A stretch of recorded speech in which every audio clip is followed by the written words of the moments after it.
Crying eyes open round your heart. You and I woken from days to evermore. So this next section, we're going to have a talk with Bruce Parry, who's come to join us fresh from Snowdonia.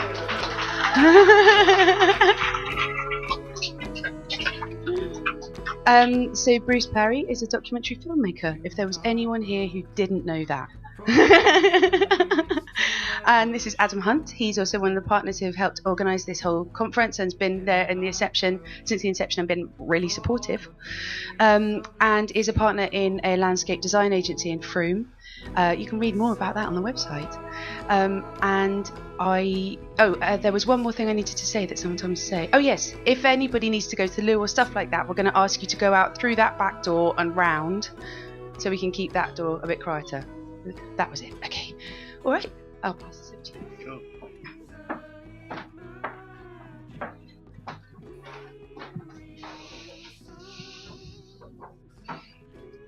Hey everyone. Wow, that's quite loud. I'll speak down a little bit. Hey everyone. Thank you for coming. I'm going to talk for a little bit, and then I'm going to have a chat with Adam afterwards. I don't have so much of a prepared speech, but I do have some things that I brought to share with us that I think that you'll find incredibly interesting. I certainly do. I'm in the middle of a tour at the moment of our Great British Isles with a film that I've been making for the last 7 years. Ever since I left the BBC and our TV sets, I've been working on a project which is a deeper look at the lessons that I had touched upon my time with tribal people. My trip down the Amazon looking at globalization, and around the Arctic looking at climate change. And it's kind of my answer to that. And I left the Beeb to go a bit deeper to make a feature film. So that's what I've been working on. And the title of that film is Tawai, A Voice from the Forest. And so as you can sense, there's a little bit in there that is relevant to what we're all talking about today. In the film, I go back and meet a group of people who I lived with when I was making the TV series Tribe. They're called the Penan, and they were the last group that I ever visited when I was making my TV series, the 3 series. And having lived with indigenous peoples all over the world, I kind of could sit in any dinner table and wax lyrical about human nature and indigenous rights and wisdom, and thought I'd seen a lot. But when I met the Penan, I realized that actually I had to reevaluate absolutely everything. And they form the spine of the film that I've made. I went back to go a bit deeper and speak to them. The reason they were so different, well, there was many reasons, but the big thing about them was that they were the only group that I met who were living in a world prior to the domestication of plants and animals. They were nomadic hunter-gatherers, still flowing with the rhythms of nature in the forests of Borneo, carrying everything they owned on their shoulders. And when I went back, they had began to settle and turn to agriculture. And so in a way, the film that I've made asks that question, what happened to us all when we stopped flowing with nature and started putting permanent structures in the ground, and when we stopped looking for food in its wild space and started domesticating. And the journey of the film goes in many areas, but a lot of it actually relates very beautifully to what we've heard this morning from Alan about perception, how we see ourselves in relation to that which is around us, how we experience the world, and the type of society that comes about from different ways of perceiving, which is exactly what Alan's just been talking about. Where is Alan there? Thank you so much for your wonderful talk this morning. We don't go into mycelium in our film, but we definitely do go into perception and these different ways of being. And in my own journey of having lived with tribal people around the world, clearly I learnt a lot. But one of the things I noticed and realized more recently was that even though the strapline to my TV series was like one of the tribe, I had actually always pretty much still observed people through the prism of my own Western scientific mindset, a material-based mindset. And although I had been respectful and loving and a family member with many of the groups, I perhaps had always slightly held back and thought, well, we kind of know better now. And a lot of the films that I made before were very much about what people did and how they behaved. And this film is much more about how people think and feel. And so I'm going to show you now the introduction, and I'll talk a little bit about what's been said.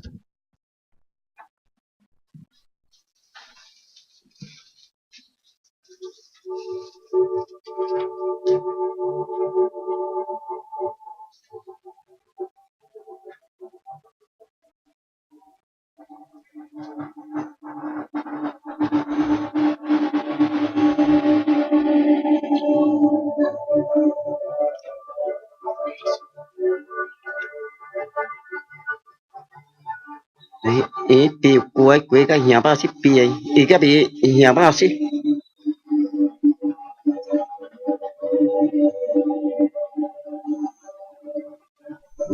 nhà chơi cái ai á cái e cả bài e qua cái quay e pi nhà ba xí pi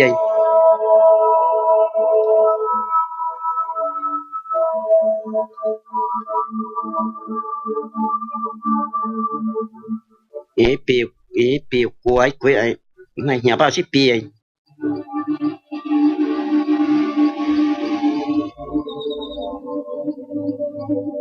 e più quay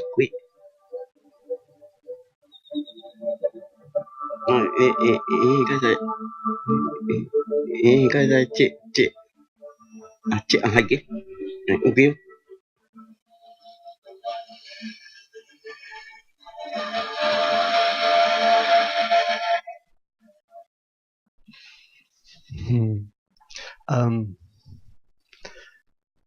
It seems that I brought too big a file for the computers. So it's a little bit jumpy. It's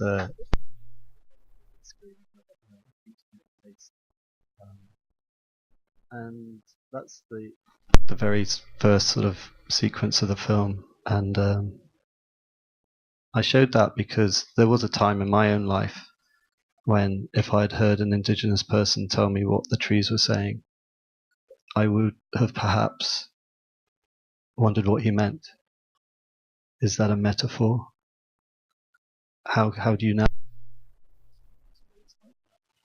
Therefore, how can it be an experience you've had? And on my journey, I've learned to reevaluate that standpoint. But it was a difficult one for me. Some of you may have seen some of my work, and you've seen that I've partaken in a number of rituals over the years. And clearly during some of these rituals you have altered states of consciousness, you have expanded sense of perception, you leave the limits of your physical body, all sorts of things, as well as all the beautiful healings that might go on in the body. Now the BBC don't show all of that because they have to kind of keep a little bit of a lid on it. But I definitely had some extraordinary experiences. And I remember in the early days coming back and speaking to my very clever intellectual friends who are professors or whatever and saying, I had this experience. And they're like, Bruce, you idiot, you're just doing a drug. Forget about it. And so sure enough, I would stick it in a box marked just doing a drug and get on with my life because it was super busy. and then collected all these different experiences. But I had so many experiences that after coming down the Amazon, I realized I had to take time out. So I took 2 years out to try and evaluate so much of what was going on. And I remember one day watching a TED talk by the lady Gilbert Taylor, who has a stroke in the left hemisphere of her brain. And in that, she's a brain scientist, and she says, oh, how exciting it is for a brain scientist to study a stroke from the inside. And she talks about her motor function collapse during this terrible experience. But I remember at one time she describes looking down at her arm and saying she couldn't distinguish where the molecules of her hand ended and the rest of the universe began. And I was like, oh my God, that's the experience that I had when I was with the indigenous peoples taking some of these indigenous medicines. And that inspired me to go back to that box and take the lid back off and go, okay, there are answers for this that are rational, that there are perhaps on the fringe of science, but still people who I can look up to and respect who are describing these things in a way that makes sense to me. And that led me to a gentleman called Ian McGilchrist, who features in our film, who talks about the hemispheres and perception and how these different ways of perceiving can offer us different insights and ways of being. So that's kind of what the film's about, and we head off to India and learn to meditate and all this sort of stuff. And I guess I asked the question in the film because when I go to the Panan, who are the nomadic hunter-gatherers, and this transition that we've all been through from nomadic hunter-gathering to settled farmer, there are a number of things that clearly shift during this time, many of them very rational. When you're a nomad, you can't carry your food, you can't store it, you can't dry it, so it's very rational that you share. When you're a nomad, well, there's many things that are very rational about those shifts, but there was also something else that I couldn't put my finger on at that time. It was something about the way they were. And so the thing that we look at in the film is when you're hunting and when you're foraging, you have to be fully present in your senses in the moment in order to get the monkey. If you're drifting off, you're just not going to get it, because you can bet your bottom dollar the monkey's present. So hunting is a form of meditation, and it's actually a daily practice of meditation. Likewise, foraging, for those of you who know it, when I go off walking my dog, I often just looking at the horizon drifting off in my mind, but when I learn to forage, I have to be fully present to what is naturally growing around me. And it's a very different state of awareness. So we ask the question in the film, did we come from a time when we were daily meditating and using that part of ourselves that was exercising that form of presence? And then, of course, you can be an incredibly present, intuitive, empathic person as a farmer, but you don't have to be. And is this one of those things that over time has shifted and that we've entered into this other way of seeing ourselves as separate and obviously as superior to when you start manipulating and controlling nature through the domestication of plants and animals? There's no surprise that over time we've seen ourselves as above and apart from. So is this part of the transition we've all been on?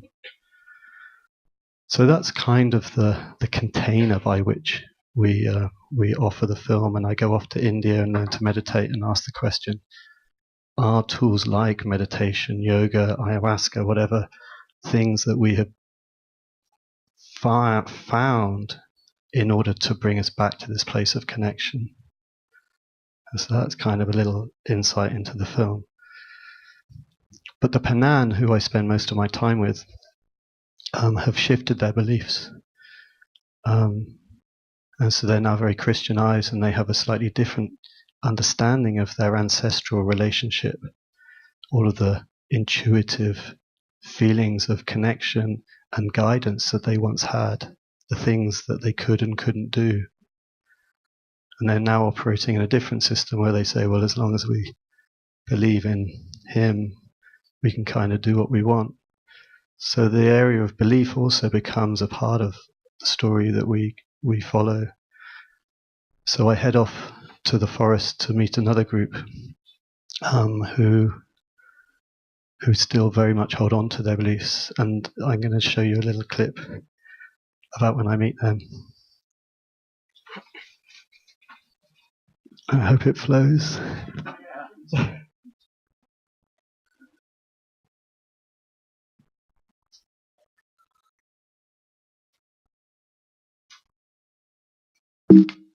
ai pa che ap ai che cái sẽ cái che cái ai pe ai che kusa ka so kawai bu ke ai nya hoa ai có cái sẽ ai che cái sẽ cái che cột che ka pe ai o kêu ai cặp pe ai kai sa hai ai này qua bài pe se ka má pe ba pe cái cặp pe ai kawai pe nya hoa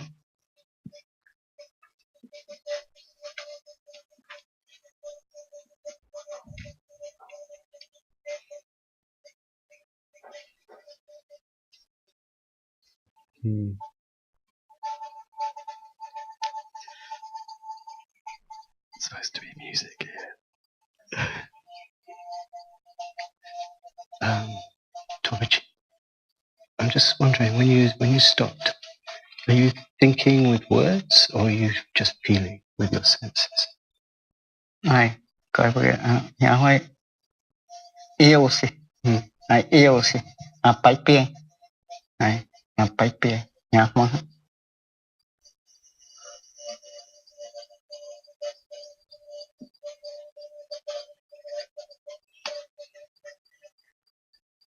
ai cô sai cô chỉ coi quy cặp quy ai coi quy cặp quy ai chỉ cô sai ai nhảy cô chỉ hiểu ấy nhảy ai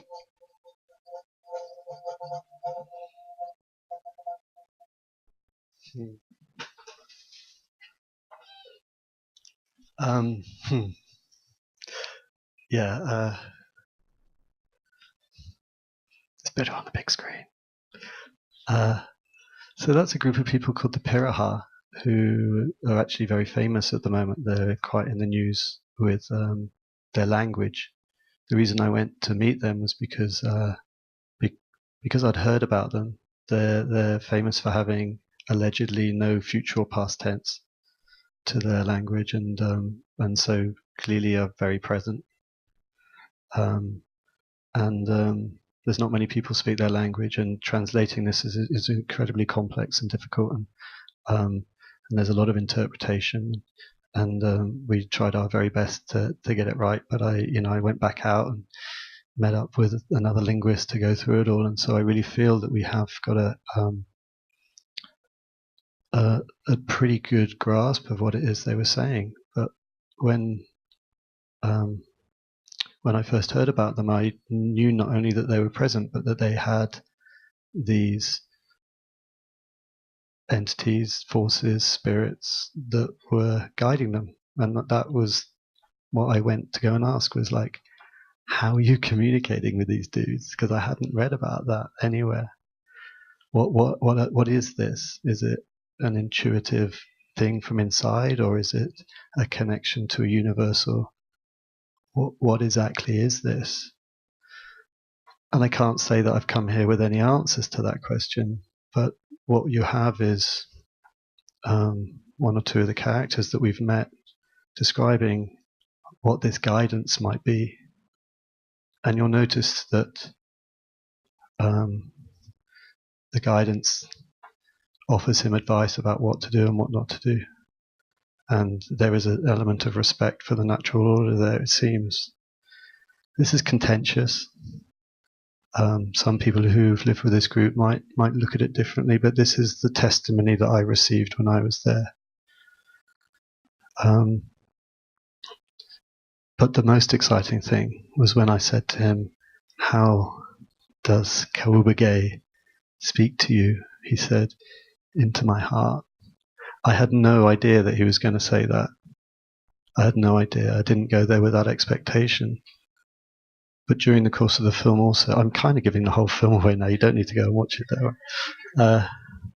During the course of the film as well, when I go and hang out with some sadhus in India for the Kumbh Mela, this huge gathering, they're also saying the same thing about the intuitive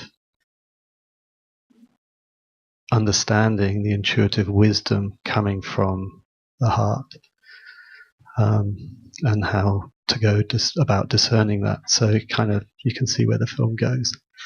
And so I found that to be very compelling and missing and fitting very much with what Alan was saying about perception and feeling.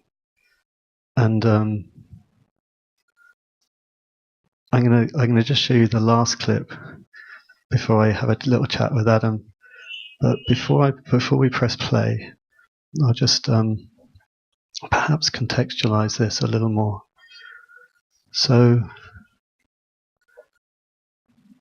this last scene is a bit perplexing, actually, because it raises some really big questions.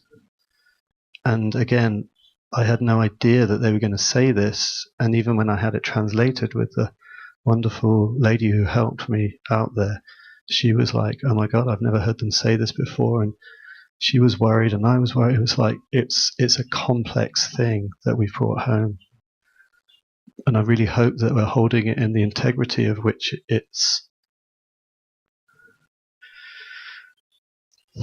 or as high an integrity as I can. But it is in the film.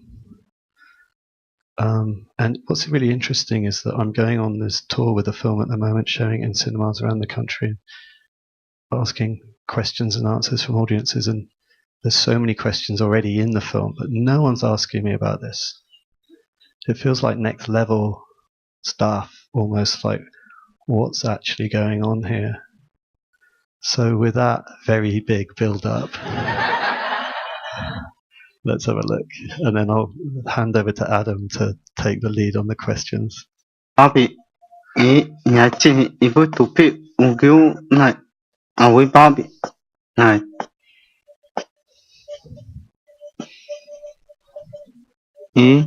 này nhà chị áo này ungiu ibu tupi này, Bobby ibu tupi này cầu ibu bi, áo pi này, với ugi này ibu tupi cầu ibu này, với ugi.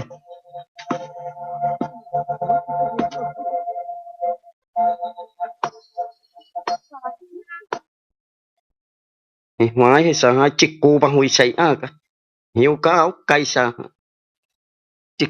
chiếc cô ấy say cả hóa ấy quên ai phụ này ui ok thì vui tục cái ai hả chị áo em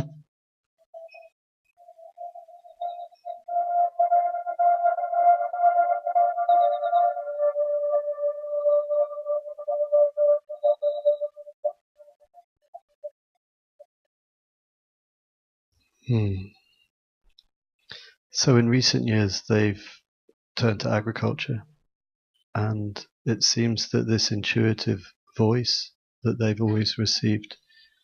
Are we going to stand? Yeah. Is still there, but for some reason they're choosing an alternative way, and that's really big. And I don't know what it means. I don't know what it means for us. I don't know what it means for humanity or this moment or them or anything. All I know is that I tried my very best to get the most accurate translations I could of what they were saying, and this is what I've brought home. So I really hope that I'm doing this story justice, and I'm really, I'm just doing my best, but it is what they said, and so I felt it to be an important thing to feel into and question and offer. So I'm going to hand over to Adam to ask me a question or two. Yeah. Oh, brilliant. Okay. Do you want to sit down or stand up? How do you feel? Stand up. Stand up? Yeah. Okay, mate. Have I put you on the spot? Thanks, Bruce. I was sent a link to the video to have a look, and it didn't work. And Bruce was on the move, so that's the first time I've seen it. And to be honest, that's just blown me away. I'm not. I've got a wow, not a question. But something I think that I know that Susie's been really keen on is that we try and hold all the different views that are here respectfully, and I think this is particularly sensitive. Well, not sensitive, but requires integrity, and it's a really beautiful thing. I mean, it sort of plays to the 5-year-old in me. You know, he used to hug the oak tree at the end of the garden. So I think my first, there's a few questions, but my first question is, are they, in a way, that the Panan that you are with who are turning to agriculture, are they hearing these voices? Are they ignoring them, or have they actually lost the ability to hear them? Or? Yeah, so this is a group called the Piraha, and there's 2 tribes that we meet in the film. And the Panan are the ones we spend the most time with, who are much better studied and I know much more about. The reason we came to this group that you've just been witnessing is because their belief system and their experience of this connection is more intact. The Panan, who've been about 3 generations Christianized, what we feel in the film is when I started investigating these questions about their spirit, history, and their relationship, is that we can go so far, but they've started to deny it and go, oh, that's superstitious nonsense from before, because they're, for whatever reason it is they say that. I mean, they're clearly influenced by new voices coming in, and we ask the question about what is it to change belief? How is it? What does that feel like? What is, and also not only what does it feel like, but how does that also offer this alternate perspective of our relationship to each other and to the environment when we put humans at the center, versus when the Panan previously were seeing themselves very much as a part of everything, not above or beneath, but they're egalitarian people, and that egalitarianism spreads out into the forest. They clearly are hunting and gathering, so it's not that they are not part of that cycle of life and death, as you put in your lovely slides. They understand the cycle of life and death, but they're not excessive, and they have tools within their society to limit excess, where they play at each other. But this group, I know much less about. I have to be honest, they're much less studied. And so I just went and had a very tiny taste, and I brought back the small, and it was very hard to get things translated. But I found it so compelling that I felt a duty to offer it. But yeah, they being so present are receiving, not all of them are receiving guidance from something, and many people in this room have the same experience, but culturally we don't really go with it. They're with it, but what you see here is this slight move away from that, following the guidance. And it just strikes me that perhaps that was a time that we also all once shared, and maybe that wound is in us all still. Do you want to sit down now? There's the glare. Oh, am I too bright? There is the glare of that. It's quite bright. Okay. So it's an incredible moment in time, isn't it? It's a moment in time that almost was happening here, perhaps 3, 4, on this island 3,000 or 4,000 years ago. But when when talking previously about this conference, this question, are trees sentient? And then listening to Alan's talk and then seeing, it does come through that this idea of how we relate to nature, the rational approach is a bit inadequate, or it has its limitations, as does scientific to some degree. But I mean, do you think this approach has something in it that can enable us to deal with the problem going on now? And if it is, how do we look at it? It's not an approach. This phenomena, I guess, if you like, this way of being. Yeah. Well, I think in order to be able to experience what it is perhaps that these people are experiencing is a number of things that we have to do. And one of them is to slow down and feel more deeply into ourselves, into our bodies.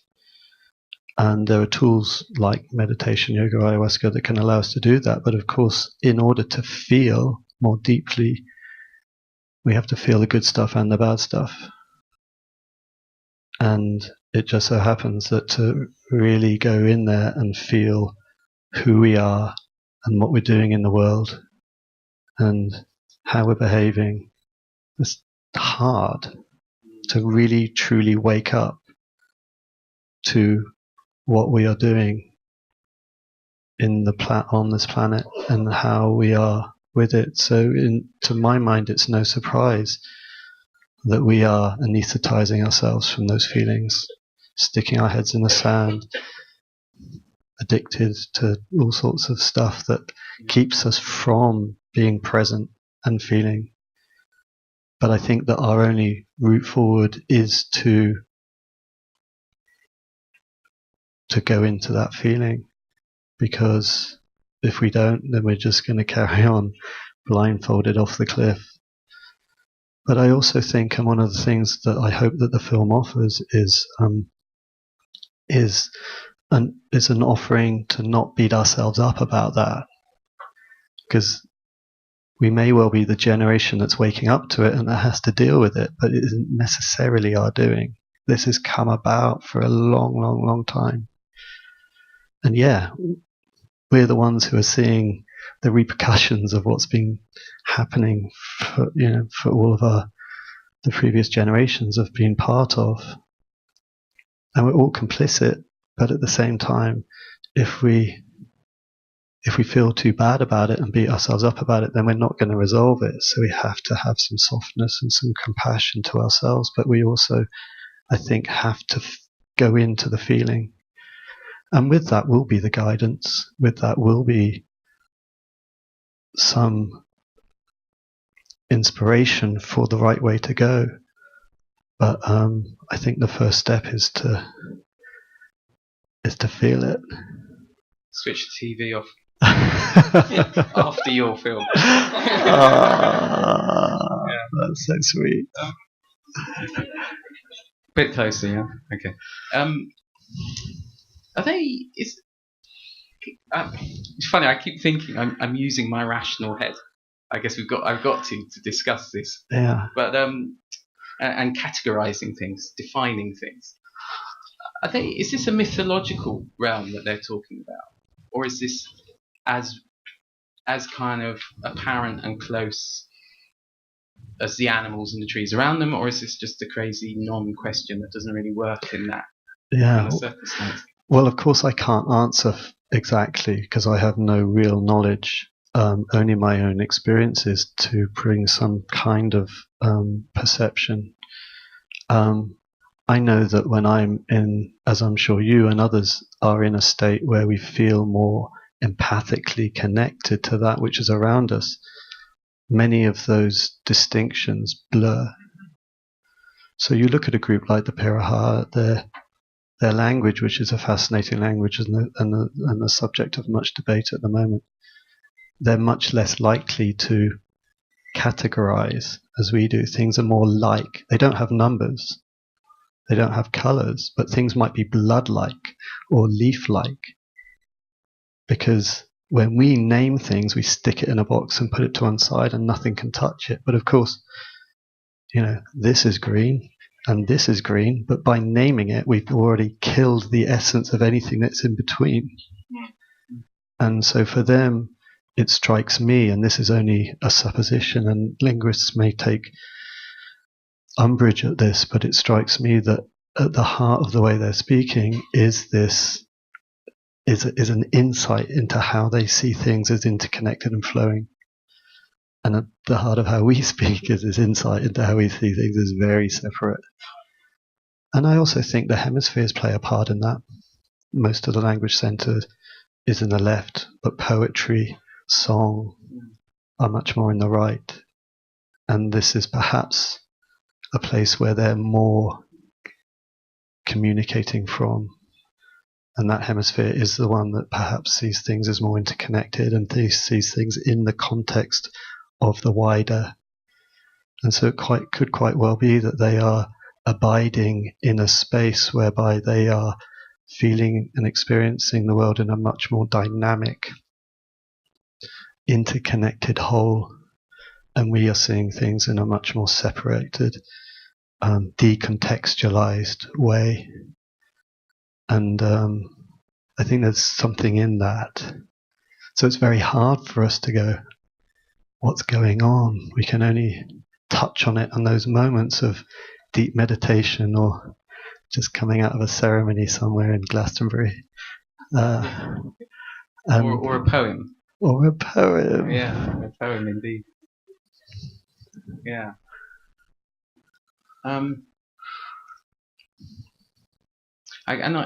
This meditation, as a boy, I loved fishing.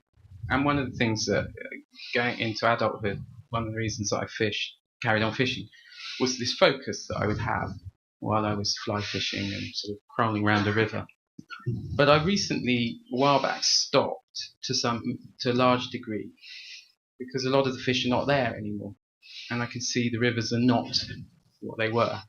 And the salmon runs are not how they used to be, nor the trout as large as they used to be. And I slightly I've hung my rods up around this grief because it keeps reminding me. And that leads me on to this question, which I think we're beginning to discuss in relation to the environment, but it's around grief. And I guess one is whether you're seeing a grief in those two communities that you were with, the Panan and the other one whose name I can't. Piraha. But also your grief. I'm kind of interested how you work with that, because it must be very intense, kind of being in that circumstance and then flying back into Heathrow or wherever it is and suddenly getting assaulted with the Wi-Fi and such like. Yeah. Thank you for that question. It's really beautiful. I think you're touching on something that's really real. There is a grief, and even sometimes I'm not aware of it, but it arises. I did a clown course a few years ago. I used to live in Spain. Clown school down the road. I did a clown course, and for 2 of the weeks, it was a 3-month course or something, but like 2 of the weeks we had a sound therapist come and do exercises with us in the morning, and we were just doing all sorts of song and dance stuff. And there was one occasion when we were all in a circle and we had to just jump in and sing whatever notes or songs, whatever it was. It was kind of terrifying stuff. My God. But anyway, it was one of my fears, so I wanted to confront it. Anyway, so I was part of this thing and I jumped in and did my little song and dance bit or whatever. And the guy who was taking the course goes, Bruce, at the end of that, he goes, can I just take you to one side for a second in front of the group? And I just spotted something in the way you were singing. Can I just explore that in front of everyone? I was like, yeah, sure, man, whatever. So he goes, sing that thing. I was like, la, la, la, la, la, la, la, whatever it was. And he said, that note there, what? And that was like, la. He goes, yeah, that note, just hold that, but push it. And I was like, okay, sure, weird. I had no idea where he was taking me. La. And then he goes, more, la. And then suddenly, when I really pushed it, I won't do it here. I just suddenly burst into tears, absolute floods of tears, and all I could see in my head was the tar sands and the deforestation and all of that. And it had not been in my consciousness until that moment, and suddenly it was like some resonant aspect of all of the trauma of Mother Nature herself and what I had seen, which was clearly stored inside me, unlocked by some radio wave of my inner resonance, just like bursting forth, and just absolute tears. So yeah, clearly it is affecting me, but we're all very good at being in our heads and putting things in boxes and getting on with our lives. But I'm carrying it, and I think we're all carrying it. Maybe it just brimmed over with me because I had so much. But I think deep down, to truly be present, truly, truly deeply present to what's happening, is a deep grief. I mean, it seemed like that was inherent in the last bit, in the last clip. That was grief being expressed, wasn't it? I think so. Yeah, it's hard to know with the intonation of their tonal language. Is really hard to understand. Is clearly where happiness and sadness, because it's a very complex way that they communicate. But the words, I mean, yeah, wow. I mean, that's like we're in conflict with it all. That's them having chosen another way for whatever reason, and probably having to go through their own process of denial of a part of themselves as a result of wanting something else or moving into something else. That's going to have its effect, I think. But I think, because I don't know how we're doing for time, but I really think it also, I think it is worth saying that even though this can be a very heavy experience, and I think that this conversation is important, and the grief is important to honor and be with. But I just really want to stress once again that, it's, and I think that what the film has is it does have hope within it. I mean, this isn't the climax of the film. We go into other spaces and there's lots of hope because it offers insights into other ways of being and how humans can be and are amazing. What's the depth of inside of all of us is so beautiful and so bright, and how these communities are. So there's definitely hope there. And also this offering of compassion for not beating ourselves up. I really want to stress that again.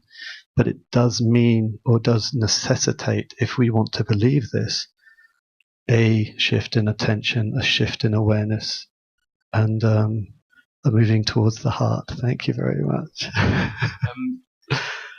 Very good, Bruce. 10 minutes. 10 minutes. Yeah, we did okay. I love it, Bruce. We've got to end on a positive note. Okay. Thanks for that. We've got 10 minutes. Are there any questions for Bruce? Just a few. You there? Hi, it's more of an observation, or not an observation, it's something that I want to say. Talking about grief and Alan, coming back to Alan's talk earlier, and the idea that the grief is relating to the fungal network pathways. So for me, there's something about when you're talking about that explosion of grief outpourings, like when Alan was talking about the gas, the blockages in the chambers of the fungal system. Yeah. And then the fungal can push through. So I'm a little fungus. Finally, the penny drops. That's when the grief becomes a necessary part of the bigger network. Thank you so much for that. That's wonderful. Another question. I shall dream about it.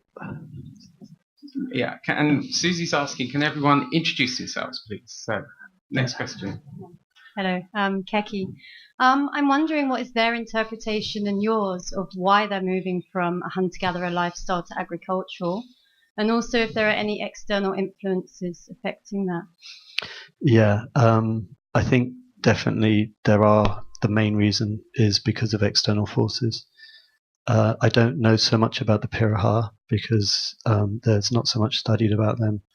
But the Penang, they are losing their land. The oil pipelines coming through, the loggers taking their land, potential dam project as well. And so it's interesting. It's at the beginning of the film. I go into the garden with my friend Ara and we start putting stuff down. He goes, look, I've no idea kind of what I'm doing, but we've been shown that if you stick this thing in here, that something grows. And, they really are like, we're only doing this because our fruit trees are just going. And we understand that if we do this might help us in the future. But it's only as a result of the loss of the normal habitat for the things that they feed with or from. And it's tragic for them because they have no right to their ancestral home. Interestingly, in Malaysia, there's many indigenous groups who do have rights to their land in Malaysia, but in order to be able to ascertain rights to your land, you have to prove that you've been there. And the Penang can't do that. So light is their touch. So they're struggling, but it gives an indication of just how special they are. But they're clearly the hunter-gatherer lifestyle and the farming lifestyle can't exist in the same space. So traditionally, nomadic hunter-gatherers would just go further in. But Malaysia, they've got nowhere left to go, so they're kind of the last. And in a sense, it's the last holdout. And they've seen many of their cousins go through change because their land's already burned. This is just the last family groups. Most of the Penang have settled already. But they're holding out because they've seen what's happened to their cousins. And they're given cars and schools and houses. Where so much has shifted for them in a way that this group just doesn't want to follow. So they're not just being resolute for the sake of it, they're being resolute because they've seen. And there's so many things beyond just what we're talking about here that is applicable to how they live, their egalitarianism and sharing, their equality, all of that comes under threat when they begin to settle. So that's why also they're really holding on. And the Piraha, I think they're definitely, I've heard them talk to me about how trawler boats come through occasionally and take in the fish. So they're definitely, the forces of globalization are everywhere. They're just everywhere. And of course, we're also a part of that.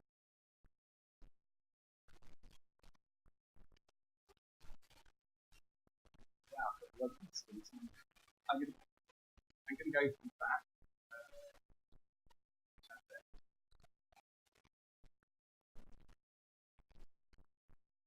Working? Yeah. I'm Ben. And I just wanted to ask you something that you share experiences you've had with true plants. That's fair. Yeah, I've been caught out by friends a few times, crying my eyes out, hugging trees. I have. That's maybe me more than the tree. I've definitely had experiences where I've merged with other species, including plant species. But in those moments, it's been interesting in that I have become it, and it has become me, but I haven't been aware. I've never had a communication directly from another species to myself in the way that the Piraha seem to have. I've had moments when I have melted into other, but I've never experienced other as separate, connecting with me as another entity, if you will. I can't say I've had that, but I'm working on it, Ben.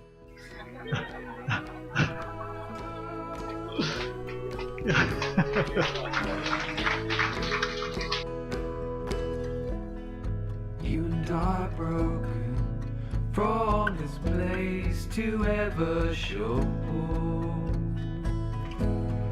Heaven I approach it from a place of letting go. Bring us over, breathe expensive to deliver.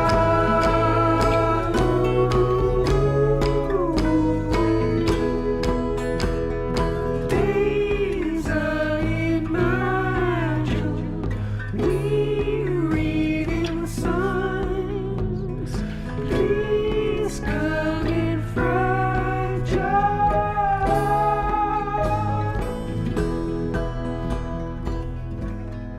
You and I alone in the face of letting